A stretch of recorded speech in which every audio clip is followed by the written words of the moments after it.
Welcome, everybody, to week 12 of Life Imitating Movies. Surprised we've been doing this long, really. But, it's been fun.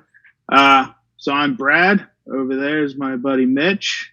We get together every week. We pick some stories from the week that might be a little obscure, might be big stories, depends on the week. And we kind of pick some movies that we think resembles those movies to talk about. Good way to talk about current events and our favorite topic, movies. So how has your week been going, Mitch? Not too bad. Nothing really too big going on these days. Still with COVID, so we're all just here getting vaccinated, and we're still moving along. So Yeah, man. So with that, let's jump right in. So this week's question might have been a weird one. I don't know if it's something you've ever thought about, but I just there are movie titles. There are movies that are great, but they have rudimentary titles like The Departed. Great movie, but the title's The Departed. It's not. So my question was, what's your favorite movie title? Doesn't have to be your favorite movie, but it's just a title that you're like, wow, that's a clever, good title. So I'm curious what you came up with on this one. yeah, so I'll go first. I will say, yeah, this question made me think, but not in a that's a really exciting question kind of way. It was just like movie title, like I don't know. So I will say I did do some thinking on it, and the one that I came up with was Hot Tub Time Machine because it's just such a ridiculous title that if you don't know what the movie's about, when you hear that, you say, what does that mean? And you just kind of do some investigating on your own to find out what it's about. So, and it's a decent comedy at the end of the day. It's a movie I still like watching if I catch it on TV or if I see it on a streaming site or something. So, Hot Tub Time Machine was the answer that I kind of arrived at because it's just such a funny, random title. It's a good one, yeah. So on one of the scripts I did for Joe Blow, the movie network was on John Cusack, and he signed on to Hot Tub Time Machine solely because of the title. Didn't read the script yet or anything. Saw the title and said, "I'm in." So, so I guess, yeah, no, but you're right. Great, great. I think it is a great comedy. I thoroughly enjoy it. The second one, not so much, unfortunately, but the first one hit it out of the park. So get into my title. The reason this is a title I've always thought was phenomenal, and that was Eternal Sunshine of the Spotless Mind. Because if you break down that title, it's just awesome, man. Think about the plot of the movie, which is this guy who wants to erase his girlfriend, his ex-girlfriend, from his memory. And so there's a service that goes in and does that. And it's just this kind of awesome, title of, it's the eternal sunshine, this. So it's just, I don't know. It's just and it's basic. I originally thought Charlie Kaufman came up with the title, but he actually didn't. It's based off of an old, a line in an old poem or something. Yeah, it definitely is a buzzwordy title. Eternal, sunshine, spotless mind. These are words that kind of grab your attention and kind of draw you in, even if you don't know what the movie's about. And then, of course, when you watch the movie and you learn the meaning of the title and what some of these words have to do with the plot, that, of course, it has more impact. But I will give you that. It is kind of a title that reels you in.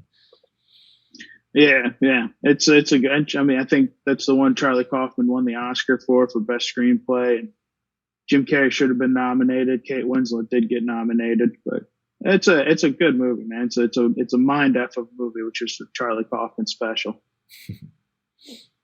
So, a news story from this past week that I'm sure some people have seen is that a shipping container ship was stuck in the Suez Canal trying to go on its voyage to deliver its goods and remained stuck and really caused a backup of shipping and really, took a few days to get unstuck and keep going on its voyage. But apparently, what helped that was a supermoon that kind of affected the outcome and helped get the ship on its way and help unclog the traffic jam of all these shipping containers and vessels that came in that were backed up by this Suez Canal incident. So, this was just a funny story. You almost can't write stuff like this. So it was unfortunate that this had to happen, but it was just kind of an attention grabbing event that a lot of people thought in the modern world that a ship just getting stuck and not being able to instantly receive goods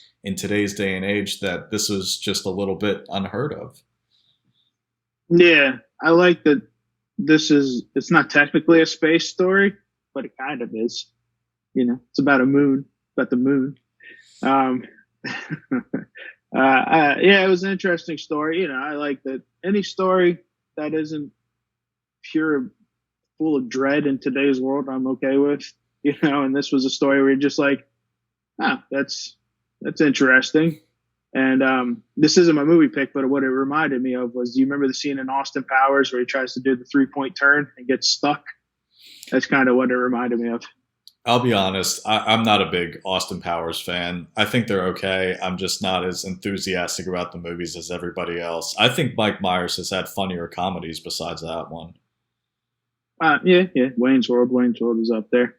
But I mean, yeah, at the end of the day, it was an interesting story, and interesting, how the moon works in terms of like, and then they were counting on it. That was the interesting thing about the story, was the engineers were counting on this super moon coming and raising the water a foot. Like, it wasn't just like, oh my God, this happened, let's get it out now. It was like, okay, this is going to happen. The water will rise. It's interesting that the stuff you don't think about, but smarter people than I do.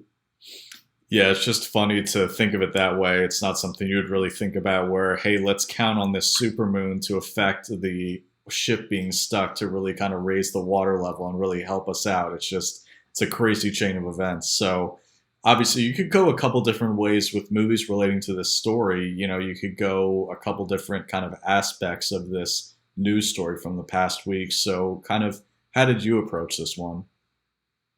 I just I went straight down the middle. It's a story about a ship, and I went speed 2 cruise control. Because at the end of the movie, I mean, spoiler alert, but the movie's old. The ship crashes into, the ship goes right into the city or whatever, and that's how it gets stopped or whatever. But it's just, it's a movie about a terrorist on a cruise ship, and you got Sandra Bullock and was it Jason Patrick, and it's one of those cheesy movies. It's nowhere near as good as the first one, obviously, but it's so cheesy that I still will watch it. Yeah, I don't think there's ever been an action movie that has taken place on some kind of vehicle or vessel that the most of the movie takes place on that vehicle and then it doesn't blow up at the end. I feel like that always happens. An airplane, a bus, a boat, whatever it may be, the vehicle always has to explode at the end of the movie. Yeah. Not Speed 2, though. They just crash. I forget what island it was, but they just crash into. And I mean, it's interesting that, Keanu Reeves read the script and was like, no, I'm good. I'm not coming back for this one. And so that's when Jason Patrick took it up. And he was kind of right to do that. It's not a good movie, but it's almost B level bad, but I can still watch it because I absolutely love Sandra Bullock. So I'll watch anything she's in. Honestly, that's what I would say about the first Speed movie is that it's a good B movie. I wouldn't really say to take it too seriously. It's just, it's unintentionally cheesy and a little bit silly with some of the dialogue or some of the movie logic about, that part where they jump the bus over the missing section of the highway. That was straining credibility. So, it's like just enjoyed for a B movie. I think the original Speed. Yeah. What's your pick there, sir? So I went a different direction. I kind of focused in on the supermoon aspect of this. So I picked a werewolf movie relating to this story. So I actually picked the Benicio del Toro led Wolfman movie from back in 2010. And this one is pretty interesting. We're getting another kind of Wolfman iteration movie adaptation, whatever you want to call it, from Universal starring Ryan Gosling in the near future. But this was back when they were still figuring out how to bring these classic movie monsters to life and maybe do all these different movies or series or offshoots of these movie monsters. So this movie, when it came out, I liked it. I thought it leaned a little bit more into the horror aspect of the monster, which I liked, but was still faithful to the source material and paid homage to the original. So, what did you think of this movie when it kind of came out? Never saw it. Oh, Never saw that Wolfman. Yeah, never. That one wasn't on my radar. I do. I'll lean more into the remake that's coming out, which because I know that they were trying to do the whole universe back then with Wolfman, and then Tom Cruise is the Mummy, and then they were going to do Johnny Depp was I forget which one he was going to play. I think might have been the Invisible Man. I can't remember. And then obviously the Tom Cruise Mummy came out and just bombed. So they kind of went and redid it now, but brought in more, made the stories more self-contained with the starting kind of with the Invisible Man, which was phenomenal. And now the same director, Lee Wanell, is going to do that Wolfman remake with Ryan Gosling, and I am looking forward to that because I love Lee Wanell and I love Ryan Gosling. yeah, I think this is the smart way to go is to just do these individual movies featuring these movie monsters and these characters because the shared universe thing for me, I don't think it really works for these universal monster movies. We don't really need to see Dracula meet Frankenstein or something. You should just have a really good self-contained story featuring some of these classic movie monsters and really get into their characters and the supporting cast and the mythology, and they'll stand well on their own. I think so, yeah. And I mean, I, I think it seems studios, you never give studios too much credit, but it seems like some of them may be getting that. Warner Brothers seems to be leaning more into self-contained stories in terms of like Joker, Birds of Prey. Well, Birds of Prey isn't really self-contained, so scratch that one. But they seem to be leaning into more self-contained stories. Universal seems to be leaning into it with Invisible Man, Wolfman, and stuff. So I think and letting the directors do their visions. I think with Justice League now we're kind of seeing let the directors leave them alone. Let them. You hired them for a reason. Let them do their thing. I really hope so because, we talked about this when we covered Zack Snyder's Justice League, and I know I certainly said that we should just let directors bring to life their visions that they had, and studio interference should be kept to a minimum. Yes, there have been cases where the studio has interfered on some level and it's worked out for the better. But most of the time, whenever the studio steps in and wants to change things, that it doesn't end up for the better. So I think if you let directors make the movies that they want to make, and which means they end up being a little bit different than some other stuff out there, that they will attract people and they will rake in the dollars, which that's all the studio cares about. So it's a win-win for everybody if you just let the directors follow through on their visions. Can't say it any better than that. All right. So our next story it's kind of a feel good story. Not every story in this world has to be so doom and gloom, as apparently is my favorite phrase of the week. It's a story about a 91-year-old police officer in Alabama who just refuses to retire. And I enjoyed reading it, man. It's about, he did retire after 46 years in law enforcement. And then as happens with a lot of people in retirement, he was just like, "This sucks. I want to go back." So he went back to the force. Or it might have been a different force than that. I can't remember if that was in the article or not. But he went back to law enforcement and is still kicking it at 91 years old. And it's just like, I'm not retiring. I love this. Yeah, good for him. Personally, I'm happy for him that he's able to do this and he's still able to do what he loves and he doesn't have to stay retired and he's able to go out there and protect people and do all that comes with the job. But that brings me to my next point, which it's good for him personally, but looking at this from an outsider's perspective, how effective would you think a 91-year-old police officer would be?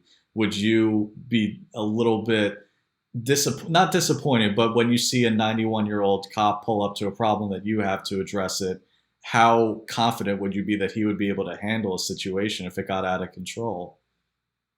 Well, I guess, yeah, if that were to happen, if a 91-year-old guy were to pull up after I called the cops for some reason, I don't know why I'd call the cops, but I'd be like, okay, this is okay. But they don't really get into it in the story in terms of like what actually he's doing. I don't think he's actually, walking the beat. I think, I think he's just, I think the force is just like, we're going to keep this guy on, man. He's just, he might be doing the paperwork. He might be, and the story even goes into like his dedication. Like the story talks about how it was snowing and he couldn't get his car out and he walked 3 blocks just to make sure he got to the station to work his shift. And that, I appreciate a guy who's just like, this is what I want to do and I'm going to do it until I can't. Yeah, I definitely respect him for that. And, he reminded me a lot of my grandfather, who before COVID came along was still working at the age of, let's just say, late 80s into his 90s. He was a musician and he would still go out on gigs all the time until COVID hit and it didn't really become safe anymore. So, God bless him. He was still working at that age. And I hope to maybe do something like that someday too, where I'm still serving a purpose. I'm still doing what I love at that ripe old age. Oh yeah. Oh yeah. And so yeah, I mean, it's, you pick something you love. What's the phrase? If you do something you love, you never work a day in your life. I've never really been a big believer in that. Like, look, even if you really like what you do, work is still work, and there are going to be some bad days along the way. So I've never really bought into that saying, but I get where people are coming from when they say that. Yeah. But yeah, so the end was, I like the guy's nickname, Buckshot. Guy has a gnarly nickname, and there's a story there on how he got the nickname Buckshot that they don't go into, but I'd love to hear that. And then if you read the article, I love the last line. The last line was, when he isn't working, he goes to church and spends time with his lady friend. I'm like, right on, dude. 91 years old, still spending time with his lady friend. Yeah, so obviously there have been a million different kind of movies about police and cops and cop dramas and cop action movies. So, which direction did you go in for this one? So I went in the direction of the most common, one of the biggest phrases in movie history is, I'm too old for this S. And that comes from Lethal Weapon. I mean, it's the through line of all 4 movies. I'm too old for this S. And it's Danny Glover is the one who says it. And then in Lethal Weapon 4, Mel Gibson finally says it. I'm not sure if you ever saw any of the Lethal Weapon movies, but in terms of cop movies, man, buddy action movies, those are up there. Yeah, I'll be honest. I have never really seen the Lethal Weapon movies, but I thought immediately of that quote when I read this story because because that quote matches up to this perfectly. He's a cop.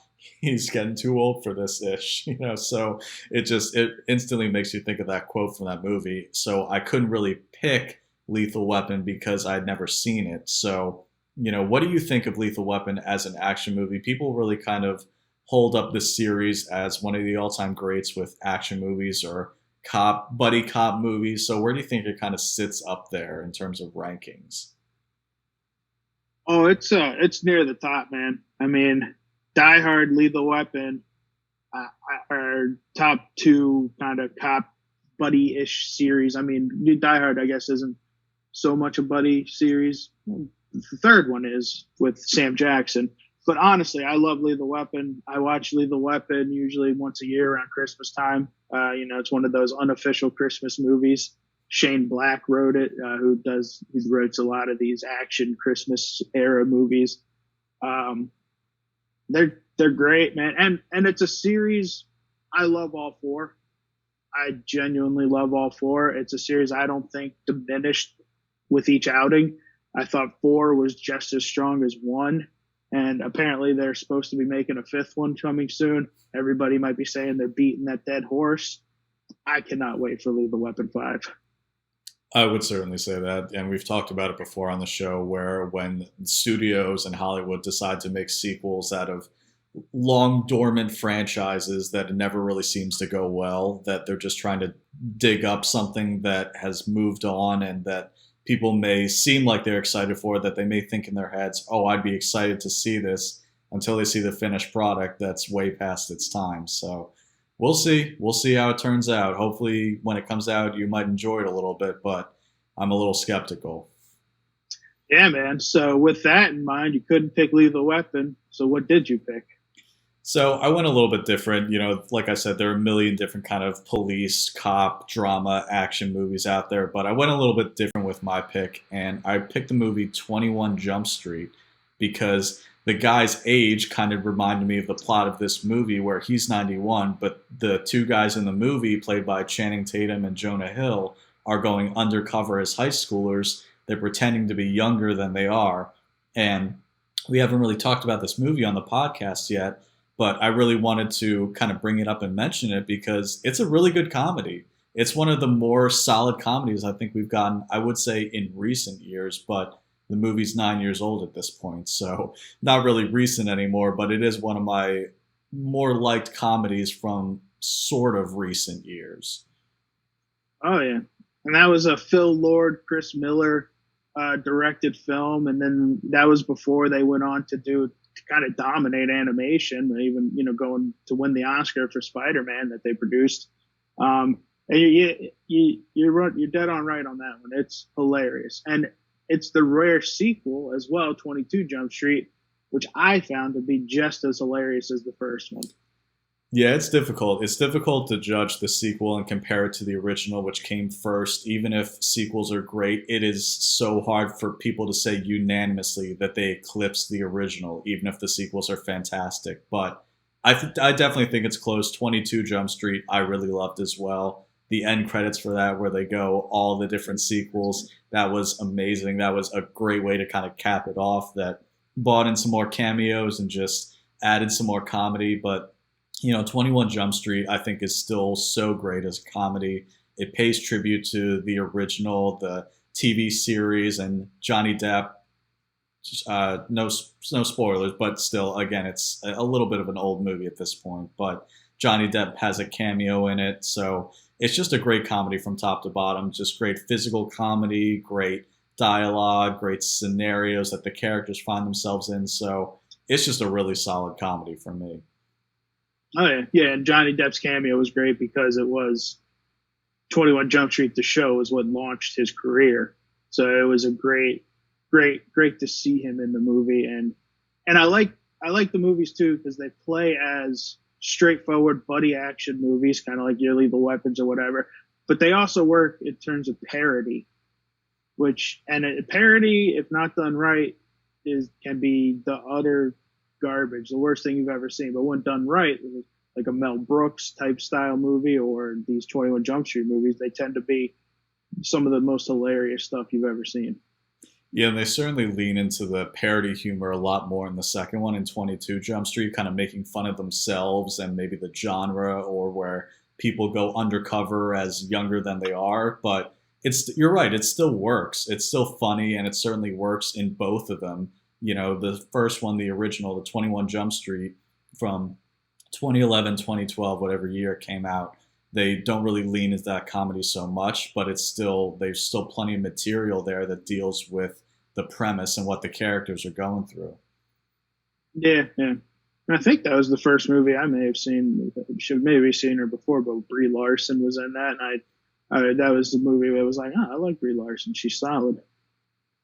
A piece of entertainment news that came out this week was that Star Wars announced the full cast list for the Obi-Wan TV show that's going to be on Disney Plus in due time. Obviously, they haven't really started getting deep into production with it yet since they just announced the cast. But I remember I saw this during the week and I looked at it and I really like the cast. I really like some of these names and faces that were familiar that I've seen them in other things. So this makes me even more excited for the show, but what did you think when you kind of looked over this cast list?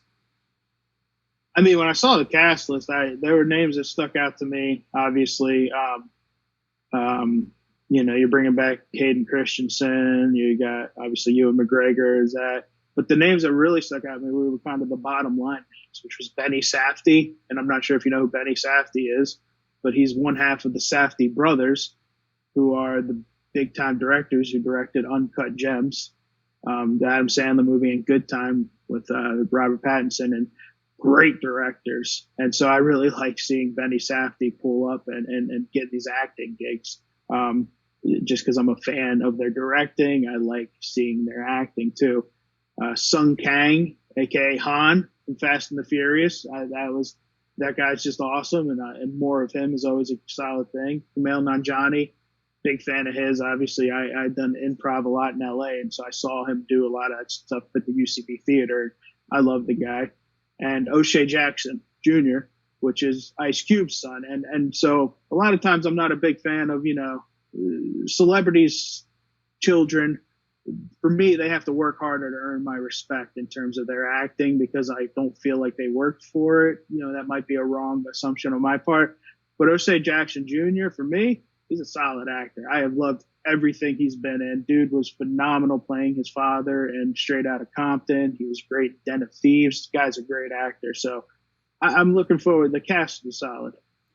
Yeah, I will say, I'm with you there where he does have a great kind of standalone acting career and he does a really great job in the things that I've seen him in as well. But you're right. I'm really excited when I saw this cast list and some of the things that they've been in and recognized their faces and thought, oh, I really like them in this. I'll probably like them in this Obi-Wan TV show as well. So, what's your excitement level looking forward to this? Because, before Disney came out and announced this slew of Star Wars content a little bit ago that will be coming out in the next few years.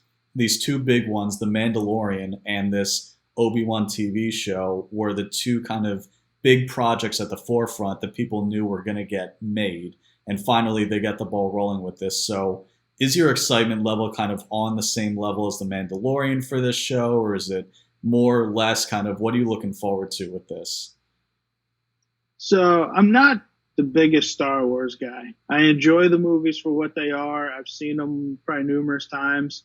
A new Star Wars project to me, let's put it this way. We just talked about Lethal Weapon 5. I'm way more excited for Lethal Weapon 5 than I am any new Star Wars property. Having said, and with The Mandalorian, I'll be honest, I watched 2 episodes of it, didn't super get into it. I know that's like to all the Star Wars people out there, but for me, it was I was looking at my phone while I was watching it. To me, that tells my brain I'm not super into it. I may go back to it at some point. We'll see. So my excitement level for a new Star Wars story is, I'll check it out. We'll see. This one I'm a little bit more excited for because, I love Ewan McGregor. Obi-Wan has a nice, he's already embedded in the movies and stuff to where it's like, it feels more like a continuation of these stories because this one apparently comes right after the third and before the fourth. So I will watch it.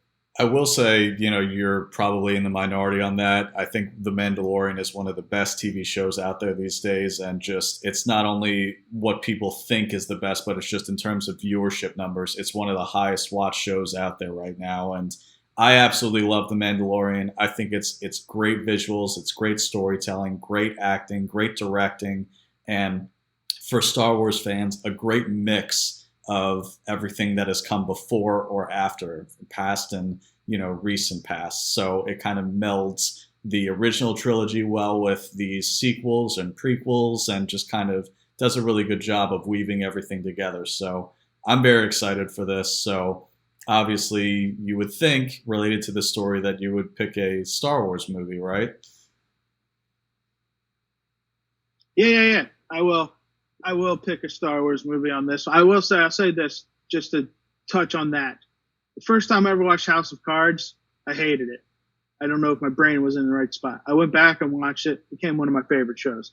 I may go back and watch The Mandalorian and be like, this is the best thing. This is awesome. Maybe the first time I watched it wasn't there yet.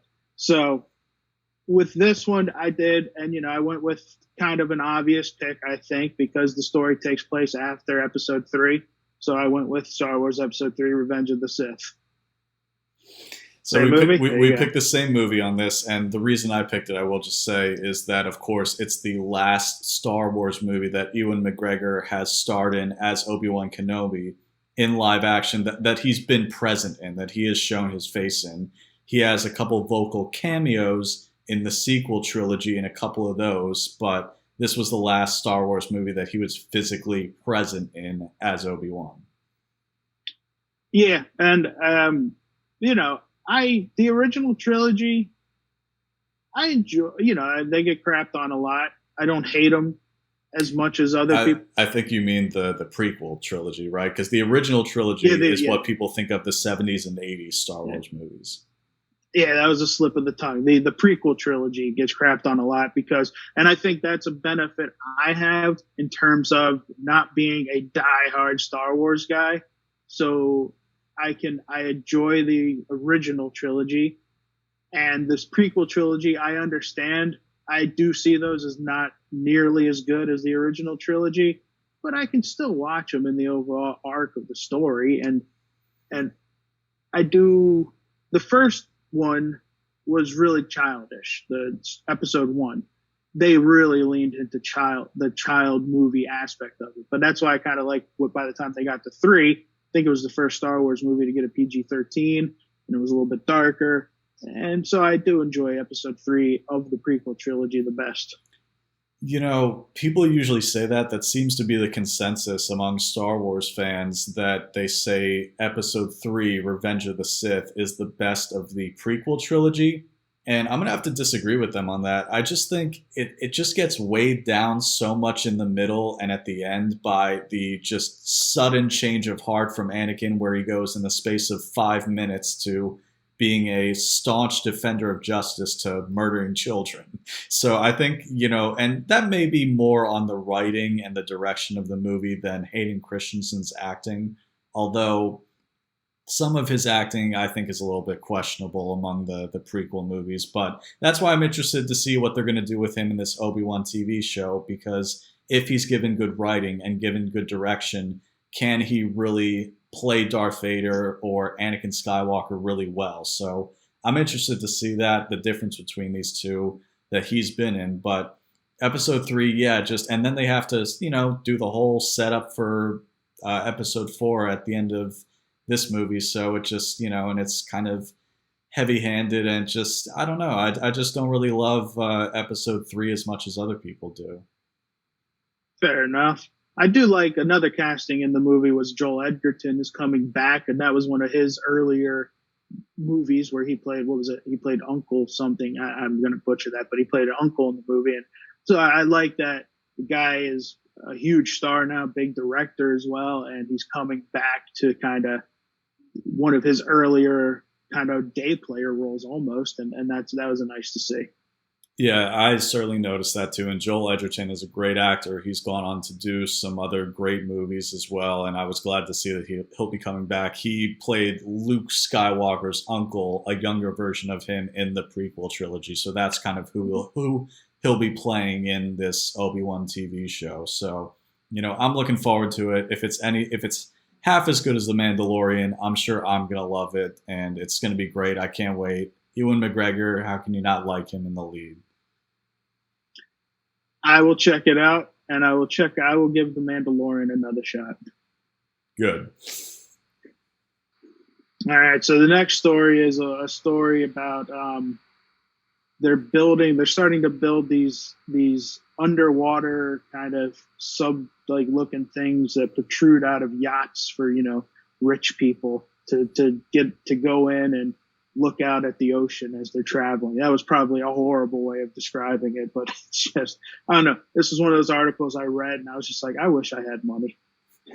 Yeah, so basically it's going to be this little viewing deck, this mini viewing deck that descends from the bottom of the yacht that people get kind of a 360 view of the ocean as they're cruising around underwater. So, this was, it's, rich people buying rich people things, but it still sounded pretty cool. And the kind of artist rendition showing you what this looks like, since you'll probably never be able to see it in person, it looked pretty interesting. And I'd certainly like to look at something like that. But, maybe it might be a little bit of a letdown where you can't just go to the local aquarium and get that same kind of experience with an immersive view with water and fish all around you.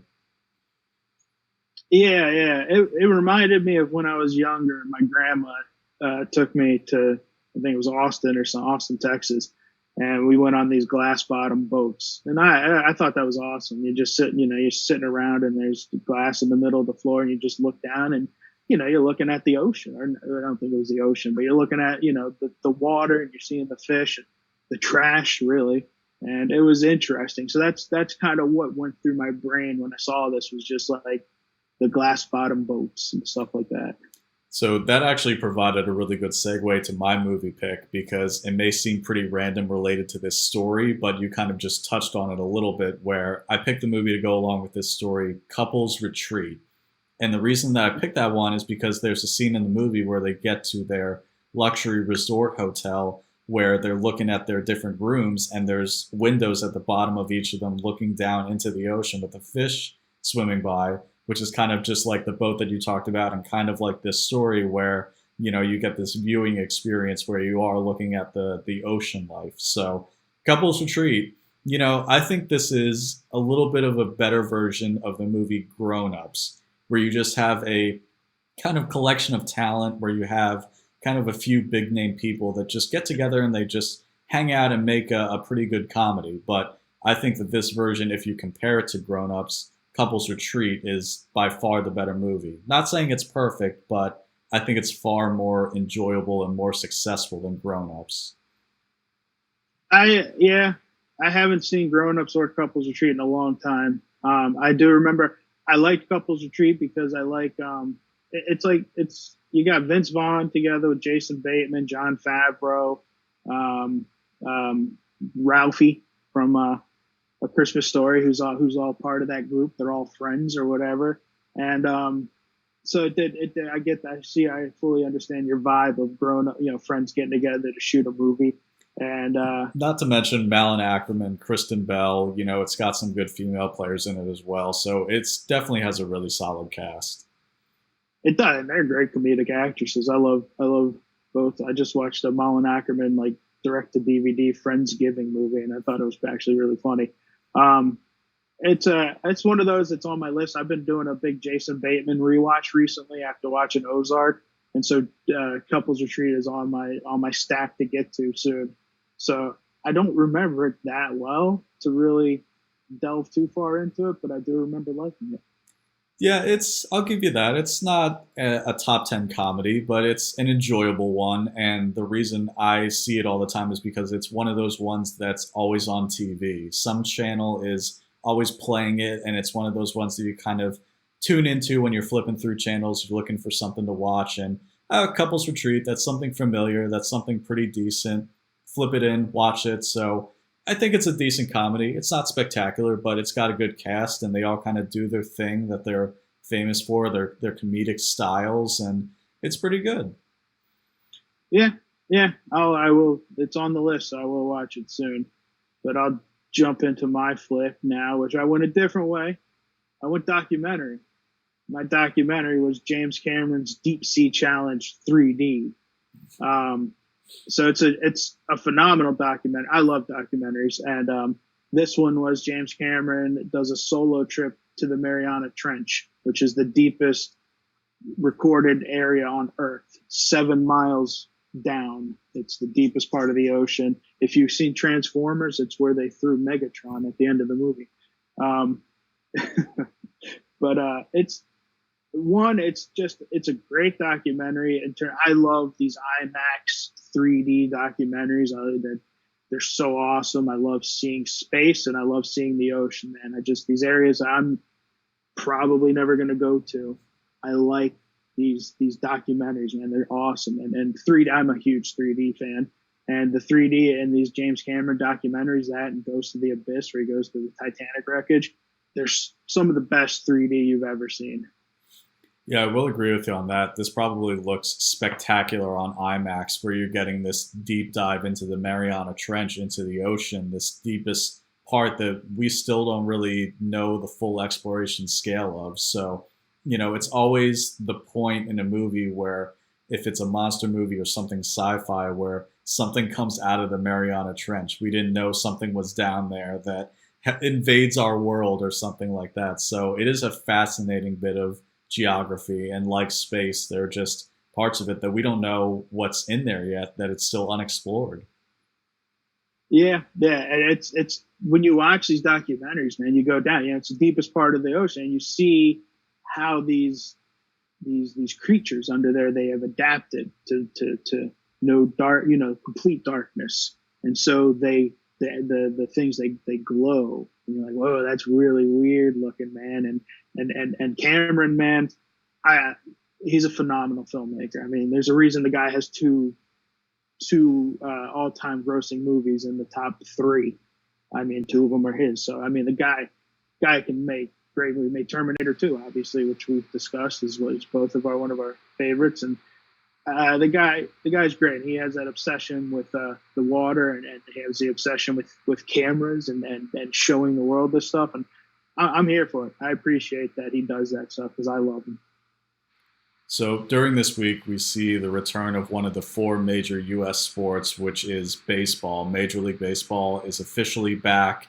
We're starting at the beginning of what is hopefully going to be a full season here. Put an asterisk next to that. But I am so excited because this is my favorite sport that when it comes back, I really want to watch as much as I can. I just want to inject as much baseball into my veins as possible. So I'm very excited. My team is the Philadelphia Phillies. That's where I grew up. So love it or hate it, that's where I'm from, and that's the team that I'm going to support until, unfortunately, my expiration. So whether I like it or not, whether I want a winning team or a more successful one, they're who I'm going to follow.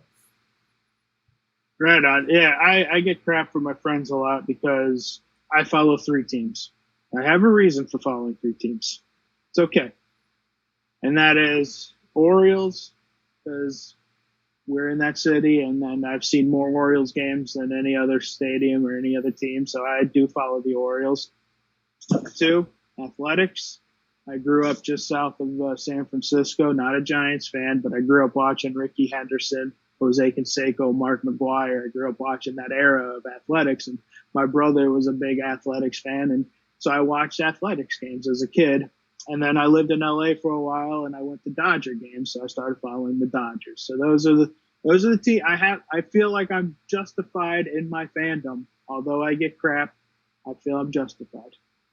And I will happily join that crowd and give you crap because, of course, yes, everyone can come up with a reason to follow multiple teams and say they're a fan of each, but you spread yourself that thin, it doesn't mean you're a true fan of any of them. So sorry, that's just how it is. As with our movie picks most of the time, agree to disagree. But I mean, I did like the story. I liked. I read. A little. I didn't read every team's prognosis, but I read the Dodgers, who were number one on this list.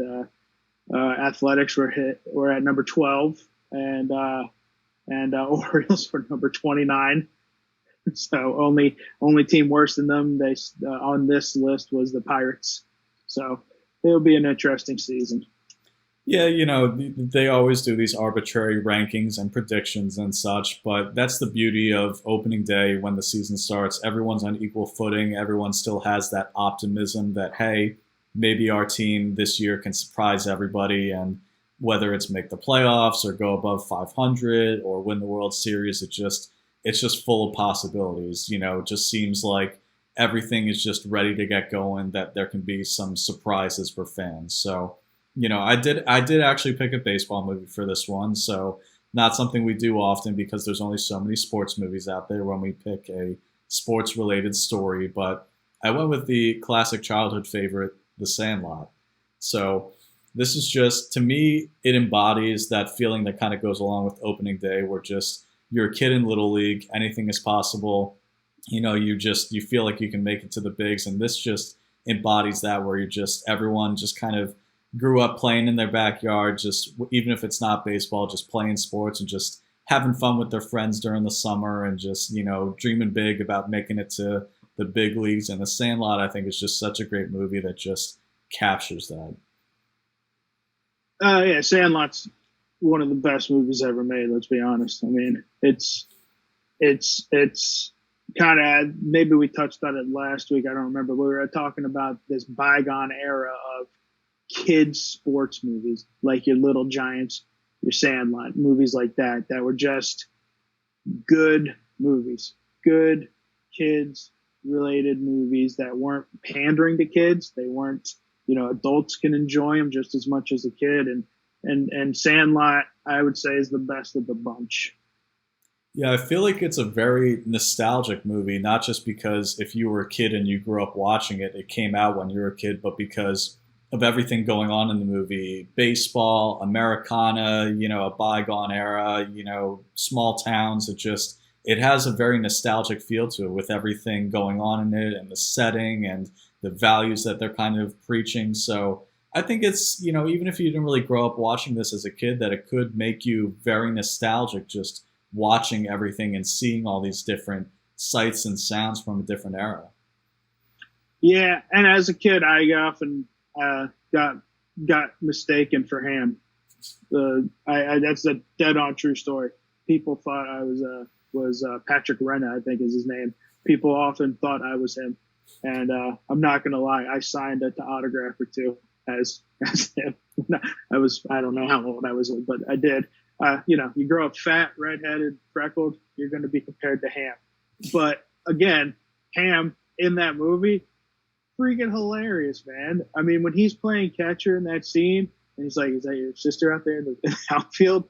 It just in terms of comedy, it's one of the funniest scenes of any comedy. It cracks me up every time. Yeah, it definitely does still have some funny comedy beats, even as an adult, not just for nostalgic kid purposes. So, did you go baseball movie with this one as well? I did. I actually went baseball movie. I'm kind of in, but not really. So in the year 1993, I believe it was, they actually filmed a little movie called Major League Two at Camden Yards, Baltimore. And my dad, my brother, and I went and sat in the crowd all night as they shot Major League Two. And for my money, man, I like it better than the first. And it's weird. The first one's an R-rated funny comedy, and the second one for me is hilarious, and I'll tell you why it's hilarious. Bob Uecker. Bob Uecker is the announcer in these movies, and he makes Major League Two. His one-liners in that movie, some of the best one-liners I think in the history of cinema. And that's fair. I would argue for the original sake that, of course, you have a great slew of one-liners in the original in Major League One as well. So I'm not sure. I can't really say what the general opinion on this is, if people like the sequel better than the original for Major League, but I for sure do. I like the original better, but I know that Major League Two holds a special place in people's hearts in this area, around the Baltimore area, because it was filmed around here, parts of it. So I certainly understand, and maybe that kind of sways people in this area about which one they like better if they like the Major League movies. Yeah, I haven't really seen much debate about that online. I haven't really looked into it, but it'd be interesting. I know my friends, we're tools. We quote Major League Two all the time. I mean, we quote those one-liners to each other all the time, and it's just a group text between friends, and it's one of those things. It's just we're massive tools to do that. But I thoroughly enjoy it. And then the third one, Back to the Minors it's I like the franchise. Yeah, so I see you shaking your head. Maybe you haven't seen it, or you have it. You just don't like it. Probably both. It's one of those movies that you just hear so much negative flack about, and there's not really a rush to go check it out. So I can't say I've seen Major League Three: Back to the Minors, but I can't say I really would want to either. That I would probably like it as much as the original, because I do think the original is both a great comedy and a great baseball movie. So I doubt that I would really like the third one as much as that. So I think there's not really a rush to see it right now. True. And I will say Major League is one where I wouldn't mind another Major League movie, to be perfectly honest. Can you think of the last great comedy sports movie? Off the top of my head, I can't think when the last one was.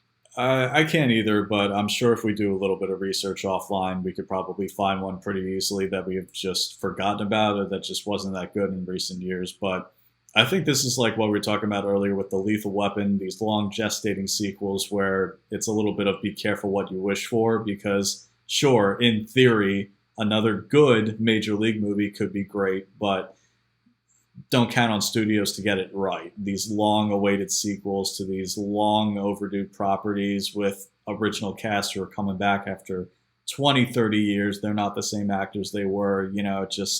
I really don't think things like that are a good idea these days. All right, and so to wrap it up this week, we got another new movie of the week, which was highly anticipated Godzilla versus Kong. Um, I'll just launch right into it, dude. I enjoyed it. I enjoyed it a lot. It was called Godzilla versus Kong. You got Godzilla versus Kong. I dug it. Overall, if I had to give it a thumbs up or a thumbs down, honestly, I would give it a thumbs down. I just look, yeah, the fight certainly delivered, and we won't delve into spoilers because this movie just came out. It's brand new. Obviously, a lot of people probably want to check it out if they haven't yet. But I will say the fights delivered. The fights were good.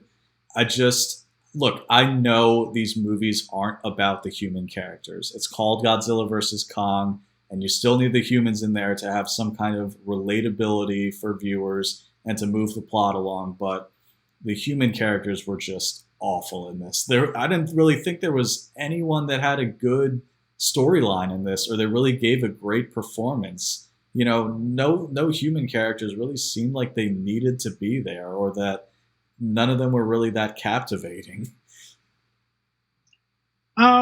Yeah, I guess I can agree with that. Whereas I'll say that the casting, for me, maybe made up for the lack of development of the characters. So Brian Tyree Henry is an actor who I wasn't super familiar with 5 years ago, but he has become one of my favorite actors in recent years. The guy is phenomenal. He was in Joker. He was a small part in Joker. Phenomenal. He was in The Widows with Viola Davis. He was evil in that movie. In this movie, he's a podcaster, conspiracy theorist, which I feel he stole from my performance in my film Before the Dark, which is the role I played. But I will say Brian Tyree Henry played it way better. But because he's Brian Tyree Henry, I loved it. I thought he was hilarious. I fully enjoyed his performance. I'm with you where I really like the cast. I just don't think they were given enough to do anything with in this movie. That the writing wasn't great and the stuff that they had to work with wasn't great. I'm a big Brian Tyree Henry fan as well. I really like Millie Bobby Brown from Stranger Things. I like Kyle Chandler, who had nothing to do in this movie. That's not really a spoiler, but kind of, saying that, look, he didn't really need to be there at all. And Rebecca Hall, of course, too.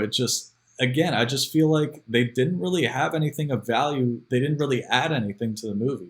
Oh, and Alexander Skarsgård. I really like him as well. Again, I thought he was just better than this movie, better than what he was given to say and to do. Yeah, he's another one whose father's famous, so he gets a little harder time for me. But he's a phenomenal actor, as is his brother who played Pennywise in the It movies. So I'm a Skarsgård fan, all three of them. Actually, four. There's a fourth one as well. But I think that for me, because of the casting, it elevated it. And you have Julian Dennison also from Hunt of the Wildebeest, which was a 100 Wilder People. I might be mixing up that title, and also Deadpool 2, I think, is probably what he's more known for. But let me get down to it, because I talked to one of my buddies who doesn't really watch movies like these very much, and he was just like, "Dude, I watched Godzilla versus Kong."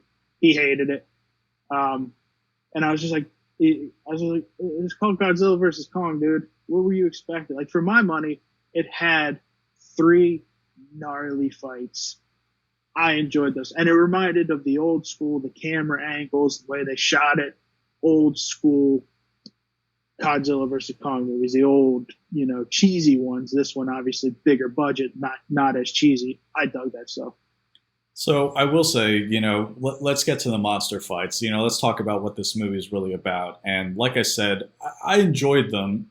I think some of the monster fights work better than others. Without getting into spoilers, I think the ones that are in the later part of the movie are the ones that I liked a lot more. And that, yes, I wish I could have seen them on the big screen in theaters or on IMAX. I wish I could have seen those.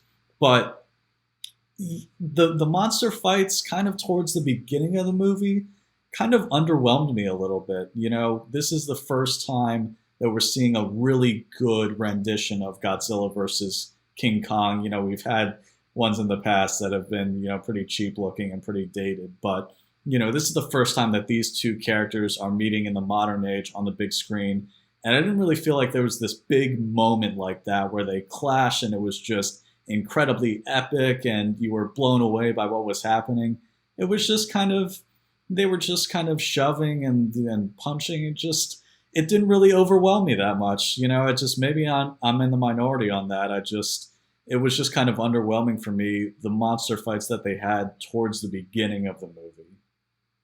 Right on. I think yeah, you're the colors that were used for some of the fights. I don't believe this is a spoiler, but the Hong Kong scene with the neon colors that they use, I thought that looked amazing. I like neon. I'm the tool that buys neon shoes, and so my shoes are bright green. I love neon colors. So the color palette used for the Hong Kong stuff, I dug, man. I was like, ooh, man, and well, get your thoughts on that. Did you like those color that the color usage and the look of the movie? Yeah, I really did. I really liked that Hong Kong setting, that they had towards the end of the movie. And that's not really a big spoiler that, that's in a trailer. That's just a location. That's not really giving anything away. But I really did like that setting and it really looked great.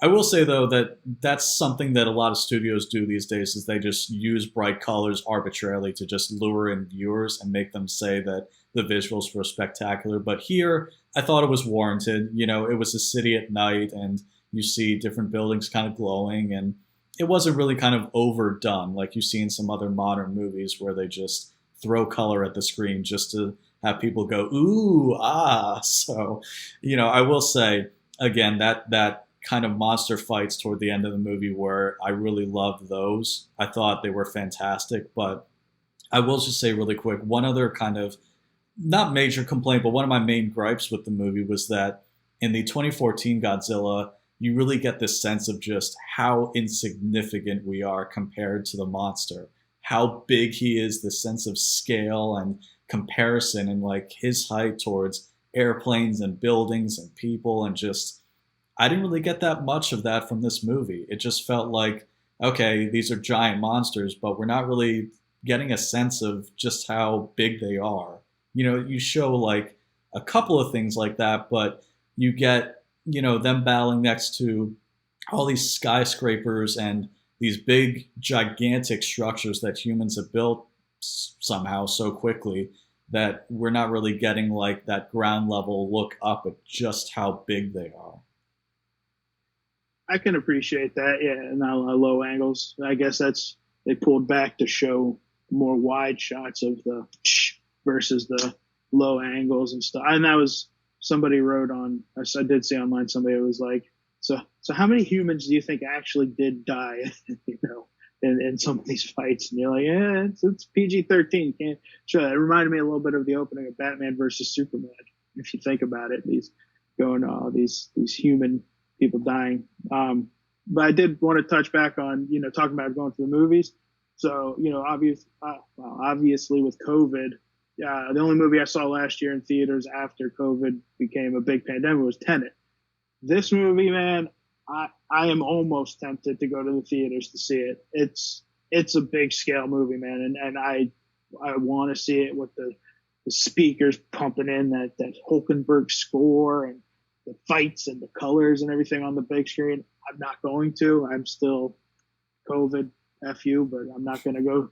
Not going to go to the theaters just yet. But this movie is almost luring me there, and it's luring a lot of people. Apparently, did 9.6 on Wednesday alone, which is the biggest single day of the pandemic. So. Well, so far, just what it's grossed, at least in the US, I believe, it is setting the trend and setting the record for a pandemic era box office gross. So the last time I checked, I think it was up around $122 million. I may be wrong on that. Don't hold me to it. The figures may change. I may be wrong on that. But I know for sure it did kind of set the bar now for pandemic era box office intake. So people want to see it on the big screen, and I totally get that. Again, I'm with you. I personally wouldn't feel safe going to a movie theater at this point in time still, but yeah, I think maybe I would have liked it a little bit more if I saw it on the big screen. maybe not. I probably would have had the same overall opinion, but at least I would have been more engrossed in the big monster battles for sure. Right. And that 122, that's the worldwide gross that's pulled in right now. Yeah, I would assume worldwide because 122 right now for just US, given the pandemic, is a lot. So I would say that's probably worldwide gross, but again, don't quote me on it. Right. No, I dig it, and honestly, when it comes to the director Adam Wingard, I've enjoyed his work, man. He did You're Next. I enjoyed. Now he did the sequel, remake, whatever you want to call it, of Blair Witch, which we won't get into, but I will talk about the commentary of Blair Witch. I know you haven't heard it because I know you don't like Blair Witch at all, any of those movies, but the commentary was recorded 2 weeks after Blair Witch came out in theaters, after the movie had tanked and critics hated it. And the commentaries is I don't listen to commentaries very often. It's one of the funniest commentaries ever. Just them talking about how big the movie bombed and everything. And so because of that commentary, I've been in this guy's corner. Like I want this guy to succeed, man. I want the hits. And it seems like he has it, and the dude's already lined up a gnarly follow up to these movies, doing the Face Off sequel, and I think it was just announced the Thundercats movie or something. So he's pulling it out. Yeah, which, good for him. And I'm with you where I like other movies that he's directed, but I didn't really feel like I agree with a reviewer that was talking about this movie, and they said that you don't really notice any of his style or any of his touches in Godzilla versus Kong. It just seems like they could have stuck anyone in the director's chair and it would have been the same thing. There wasn't really, you couldn't really tell who was really directing it. There wasn't really a lot of personal touches from Adam Wingard. So, I mean, good for him that he got this opportunity and that he's made great movies in the past and that he still might make great movies to come. But I just felt like, this was a more of a studio direction movie as opposed to a director's vision movie, if that makes sense. Yeah, I get what you're saying, but I think we're just, as becomes the theme, agree to disagree, because, and I think that's why we work together. We work well on our stuff because we really do come at a lot of these movies from two angles, and I think this is that. This describes that to a T. I genuinely love this movie. I really enjoyed it, man. Godzilla versus Kong. I popped my popcorn. I put on my fake butter topping that is rested right here, right now, right at the heart, and sat back and just enjoyed it. And I do agree. The human characters in all of them, in Godzilla, King of the Monsters, and Skull Island, although Skull Island did have more defined human characters, I believe. They did play second fiddle to Godzilla versus Kong, but I think where we differ and where like my buddy and I differ is I was there. I was fine with that. They are second fiddle to Godzilla and Kong. And look, that's great. I get if the human characters play second fiddle, and that's absolutely fine. You know what? Give me even less of the human characters if they make another one of these, which that's up for debate if they will. But, I just want a little more quality. I just want a little bit more depth. I know it's not about the human characters. That's not what anyone is really here for. But just give me a little bit more effort with the characters. I felt like the 2014 Godzilla, the human characters were the best in that one. And they still weren't great, but at least there was like a little bit of a story and a little bit of depth and acting quality to the characters in that one. I just want just give me a little bit more quality in terms of the human characters if they make another one of these. Right on. And I think you might be in the majority on that viewpoint, and I may be in the minority. I'm also, that's the same kind of criticisms I think Michael Bay movies get, and I love Michael Bay movies. So I think I can understand that when it comes to that type of stuff, I may not agree with the masses, but I'm willing to take that on the chin. Yeah, so I just think, the action, of course, it's great. It just, I just think we can do better overall. I think we can just put in a little bit more effort and hold people a little bit more accountable to say, just give us, slightly better characters, and people would just love the movie even more. They would just praise it all the more and say, you know what? Yeah, the action was great, but I really felt for the characters too. And it would just make people want to see more and more of this stuff if they just put in just a little bit more effort into making the characters more three-dimensional. Right on. And to wrap it up, I may put you on the spot. We'll see.